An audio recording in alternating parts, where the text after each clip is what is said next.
I found a handful of articles in some old newspapers from the back end of 1939 about Germany's first use of magnetic sea mines. Now this was key because obviously Britain got a lot of its military confidence from the belief that we had naval superiority, that we had the strongest navy in the world.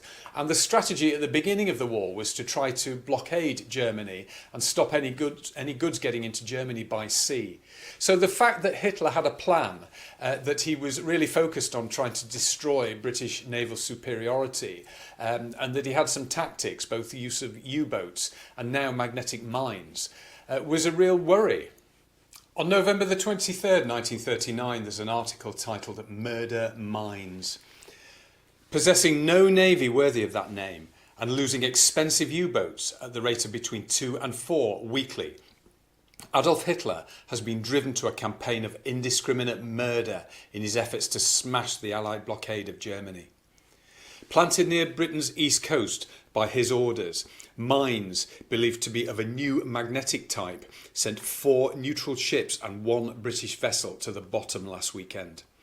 One belonged to Italy, the Reich's former Axis partner. An official statement later disclosed that 5 more ships had been sunk by German mines or enemy action. 4 were British: Pensilva, Torchbearer, Wigmore and Arlington Court. The 5th was an unnamed steamer. Some 40 seamen were believed to have lost their lives in the sinkings. Biggest disaster, more tragic even than the sinking of Athenia, was the mining of 8,300-ton Dutch liner Simon Bolivar. Hitler's victims included babies and numbered at least 84. Third largest of the 80 ships owned by the Royal Netherlands Steamship Company, the liner left Amsterdam on Friday, bound for the West Indies. Among her 225 passengers were about 90 Britons and some German refugees. As she cut through the hazy North Sea and passengers played games on deck, a terrific explosion burst the oil pipes. Black oil smothered the mangled remains of the victims. Killed at his post on the bridge was Captain Vorspuzi. The ship rapidly heeled to port, making it difficult to launch the lifeboats. Terror-stricken passengers piled into the starboard lifeboats, but a second blast pitched some of them into the sea. Many men and women still on deck flung themselves into the oily waves.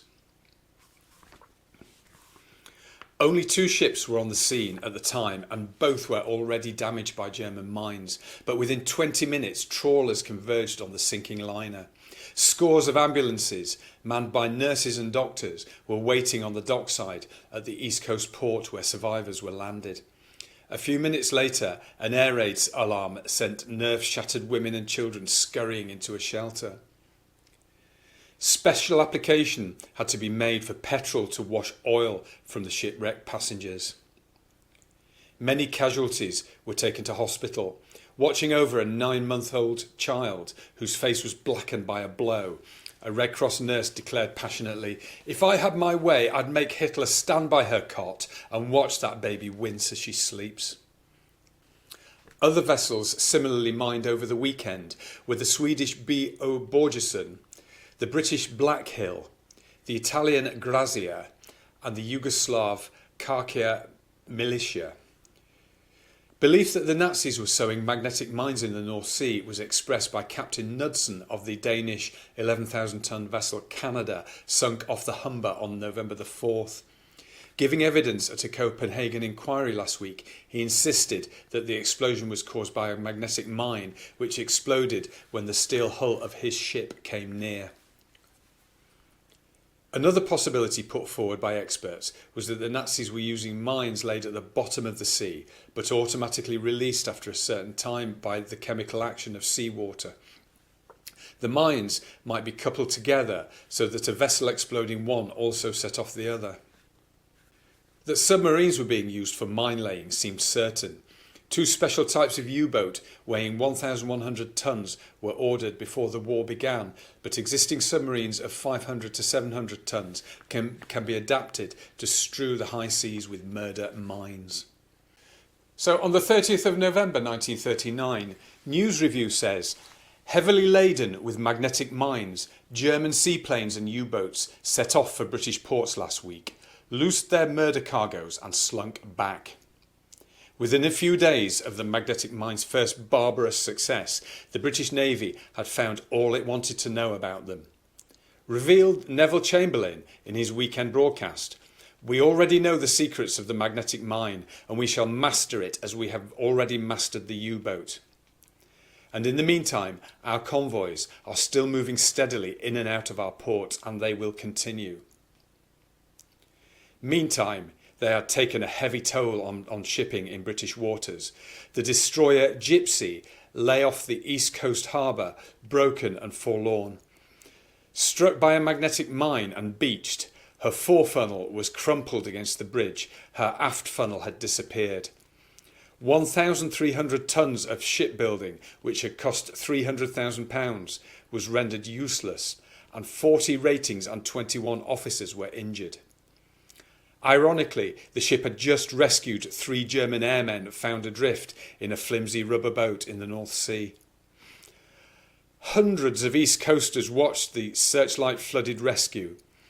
Attracted to the shore soon after 9 p.m. by violent explosions, they saw vessels hurrying to the sinking warship. Sailors wearing dressing gowns and bathing suits were brought ashore. Clad in a football shirt, one cheery AB shouted, "All right, chaps, I'm playing for Newcastle." Another warship which met the same doom was the little minesweeper Mastiff, built in 1936 at the cost of £46,000. Said Suffolk-born J. Reeve in hospital, "It was my birthday yesterday. It was also the birthday of a Grimsby man who was on board. We were going to celebrate when the rum ration came round, but I finished up here and I think my pal went down."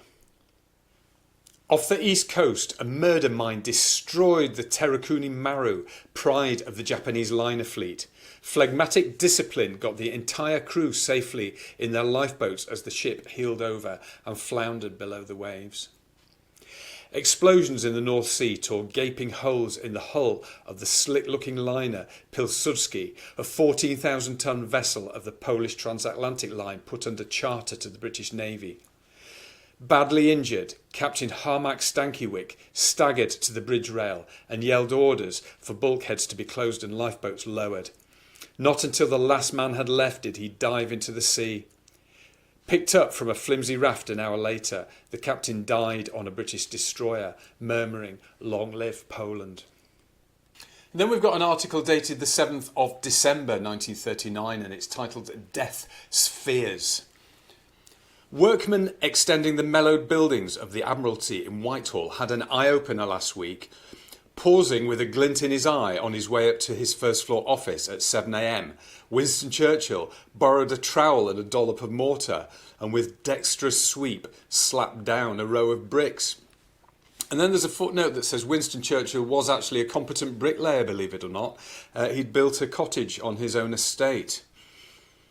The job completed to his expert satisfaction, the First Lord went indoors to supervise another sort of laying operation. Into the North Sea, midway between the Thames estuary and the coast of Holland, thousands of knobbly death spheres were ordered to be dumped by British mine layers. The new minefield measured some 300 square miles, and international shipping was helpfully advised to steer clear. Simultaneously, the Admiralty reinforced its great minesweeping fleet, calling for 200 trawlers or drifters and 2,000 fishermen volunteers to man them. Like lightning, the appeal was answered. Though apparently shorn of the thrills of ordinary naval action, minesweeping is the Navy's most perilous job. Last war, while clearing up 43,000 German mines in various world waters, 214 British minesweepers were destroyed. Besides sowing mines at a depth calculated to blow up heavy boats, others are dumped at shallower levels to combat the minesweeper.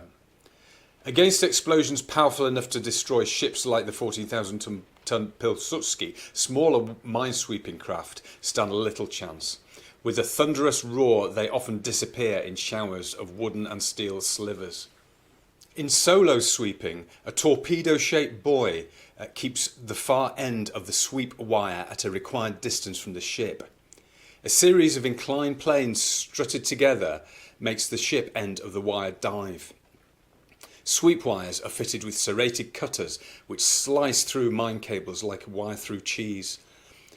Once the mine bobs to the surface, the sweeper's crew gets a ration of excitement by potting at it with rifles and small guns. Another method is for several ships to sweep abreast with sweep wires linking them together. 6 ships advancing in line cover a wide lane, and turning requires tricky navigation. The inside ship must remain almost motionless while the others move at varying speeds. Individual ships can sweep their own paths by using 2 sweep wires leading from the bows and kept at a suitable angle by floats. The chance of such craft striking mines is almost negligible, for the narrow bow is the only unprotected part. And then we've got this diagram that shows how minesweeping works, and it's really not very technical. It's just you've got 2 ships, you've got a wire running between the 2 ships, and the idea is that the wire cuts through the cables that are holding the mines to the seabed, and then as they float up and hit the surface, they've just got to shoot at them with guns and try and set them off. Then we've got this little diagram of a mine. So it's just a sphere with an iron casing, and at the top there's a safety catch. Magnetic needle in non-metallic casing, deflected by the ship's hull, swings around and explodes the detonator. So it's just like a little needle, like in a compass, and when it gets hit, it swings round and the detonator goes off. And then we've got a diagram, and it's titled "How the Henkel Mine Layer Does Its Sinister Work." And it just says the gunner looks out for enemy aircraft. The pilot is believed to descend to within 50 feet of the water before the mines are released. And then it just says mine traps containing magnetic mines, and it just shows them all lined up. Then on January the 4th, we've got an article titled "Tit-for-tat." Out in the cold, slopping waves of the North Sea and in the chill sky above, a strange new kind of tit-for-tat warfare is being waged. Last week, the Royal Air Force scored its latest success by sterilising the new Hun technique of attacking lone, unarmed shipping boats. First move in this shuttlecock war phase was made when British destroyers proved their efficiency at smashing U-boats to pieces with depth charges. When Hitler retaliated by sowing minefields around the English coast, Winston Churchill's answer was to clog the entire North German coast with death spheres. The Nazis then loaded seaplanes with magnetic mines and spread them liberally in British shipping routes. Dramatic was the reply. Speedy new fighter bombers were trundled from their coastal command hangars one day, fuelled up to capacity limit and ordered to maintain continuous patrol over the Frisian Islands, the bases from which the Germans take off with their cargoes of magnetic mines. If you like this content, please take a look at my channel, not history but news. I'm going through a big box full of old newspapers that I found in an attic, and there's loads of stuff like this. So please have a look, and if you enjoy it, please like and subscribe. Thank you.